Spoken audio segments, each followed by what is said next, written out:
So, dito na tayo guys sa ating area. So, try tayo magis-agis guys kung meron ba.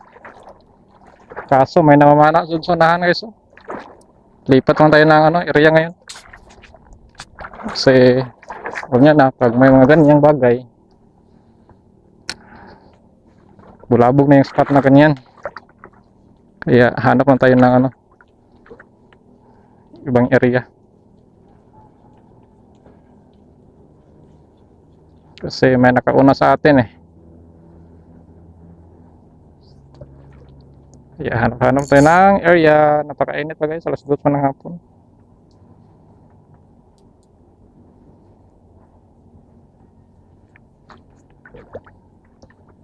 May namamana sa unahan. Di bale na guys, huwag lang kumakagat, magbibitan. Wait tayo mamaya, hanap tayo ng umong.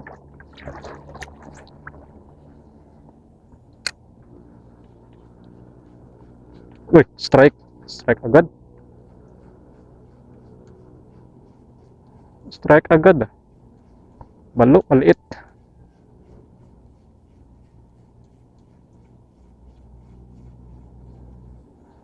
Strike agad guys. Si Mr. Balo. Kaso maliit lang.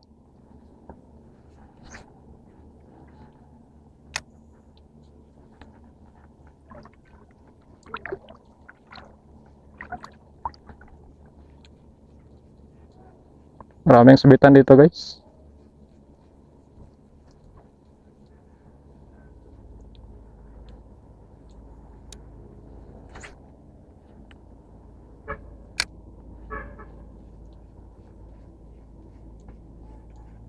Sobrang isda. Nakadali tayo ng GT. GTK. Yun guys, so napakalaki. Napakalaki ni Mr. GT. So yun guys, napakalaki. Oh, wag kang mahagbong. Wag kang mahagbong. Dahil kukunin kita ang laki-laki guys. Oh, tingnan mo yan guys. GT.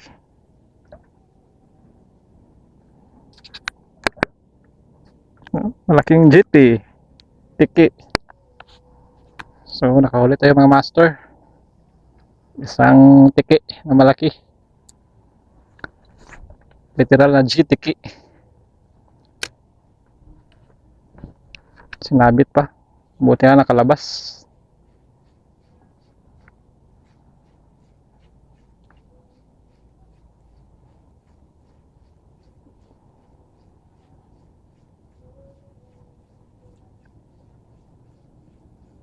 Nakadali na yung 5 grams na sibuyan. Sibuyan tackle. Yung redhead.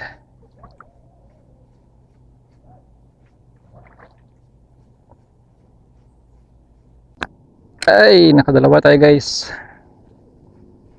Nakahuli tayo ng another tiki. Tiki lang talaga yung available sa spot ko guys. Di bali na. Importante, hindi tayo zero. So ayan guys, oh. Yung huli kong dalawang tiki, oh. Di ba?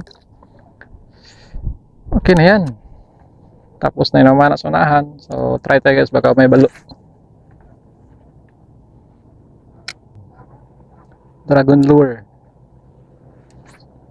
Kung meron ba may mag-strike ba sa kanya. Napakalakas na lure sa guys, sa Palawan. Pero dito, nakaw. Oh, strike. Sayang. Strike. Ano kaya yun? Sayang. Strike. May kumagat guys. May nag-strike kay Dragon Lure. Effective talaga to. Strike. Uwi na tayo guys pag wala na. So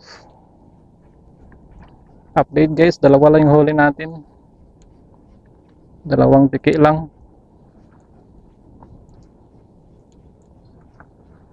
So paano guys?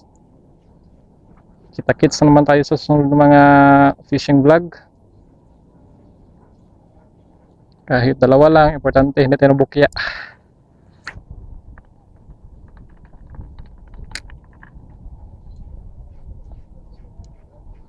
So hanggang dito na lang guys sa ating video. So fish on mga master. Trabaho na naman tayo bukas. So bye bye. Ingat at God bless.